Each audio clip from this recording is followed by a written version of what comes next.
Okay, good morning, everyone. So I'm going to be sharing my screen and informing you of the requirements and the safety measures to help avoid transmission to attendees for those who would attend. And I think you need to know what I will be presenting in your decision to attend or not to attend in person. So I'm just, okay. This is not something we invented.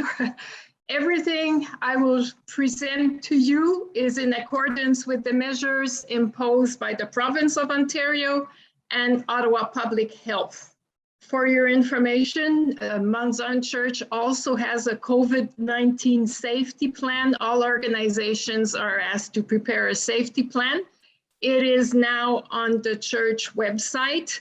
Essentially, it describes the measures and procedures that we are implementing to protect the attendees and reduce the spread of COVID.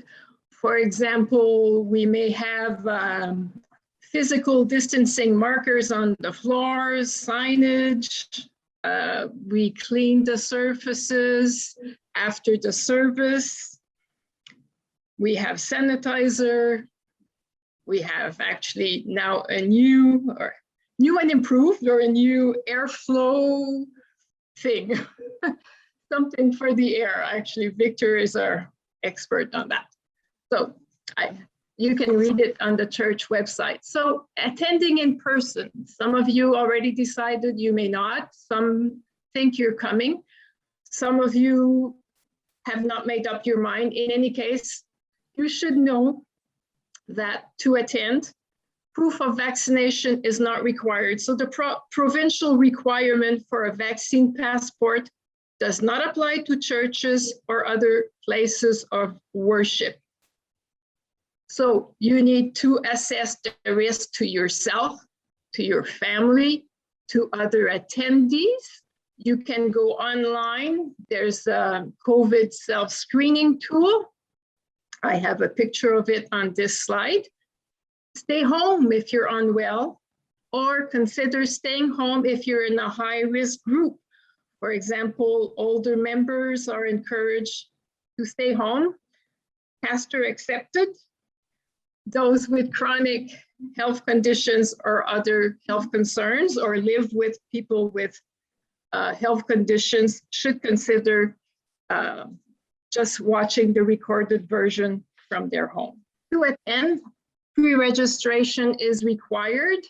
The number of attendees is limited to ensure social distancing. So right now we have actually 7 rows, 6 seats on each side of the central aisle.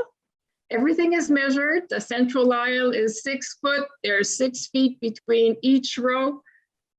And so at a minimum, we can fit 28, perhaps we can fit 35, 40, and social distance, it really depends. Each household will be assigned a seat, and each household would be sitting together. Seats assigned to according to availability, yes. Actually, if every household had 6 members coming to church, we could have as many as 84 attendees, but that won't be the case. I suspect maybe 35 to 40.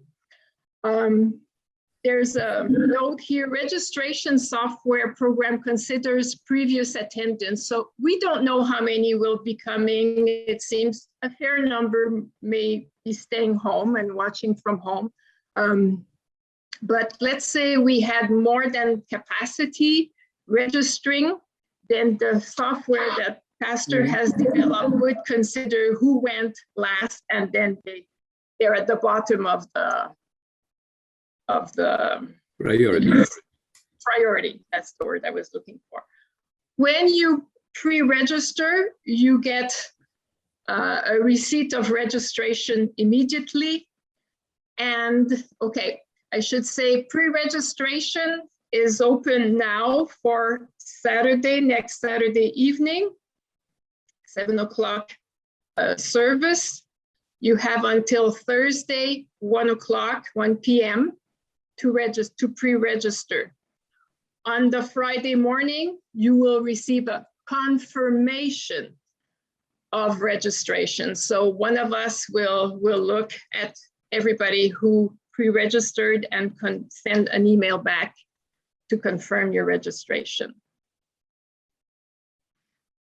Any questions on this? You can also ask questions after. So what will it look like when you arrive at church? Everybody enters at the Clark Avenue main entrance. The doors will open 30 minutes before the service. You don't need to be there 30 minutes early, but the ushers would be there by that time.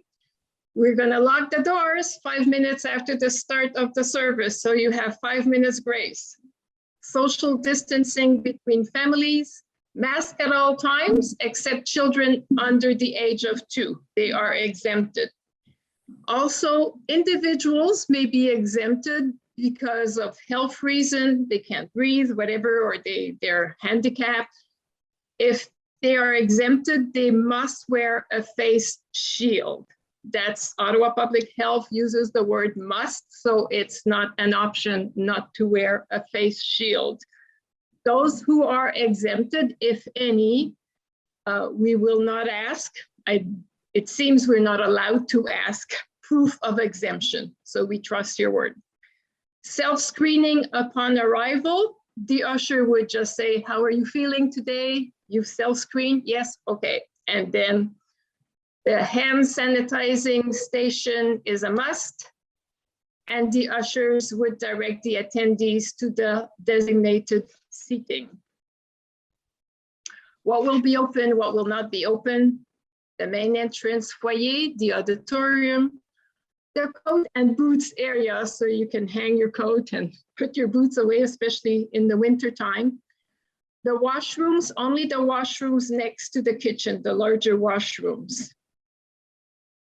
What will not be open is everything else. The nursery is closed, the games room, kitchen is open to closed to attendees, and all of the east end of the church. During the service, the families sit together. It's possible for someone like a single person to join a family in their bubble. No hugging, no handshakes, but a smile and a nod is always welcome. The pastor and singers are the only ones who can remove their masks while on stage.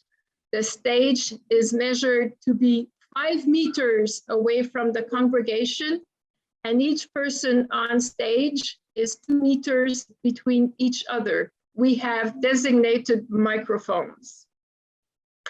These are the guidelines of the province and certainly Ottawa Public Health. The congregation would be allowed or is allowed to sing softly. Do not project your voice. But if you're exempted from wearing a mask, you're not allowed to sing. The service duration will be 1 hour. And we then exit row by row, and sanitizing station again, exit the building. You could exit from both the main Clark Avenue entrance or the coat and boots room. And that was my sharing.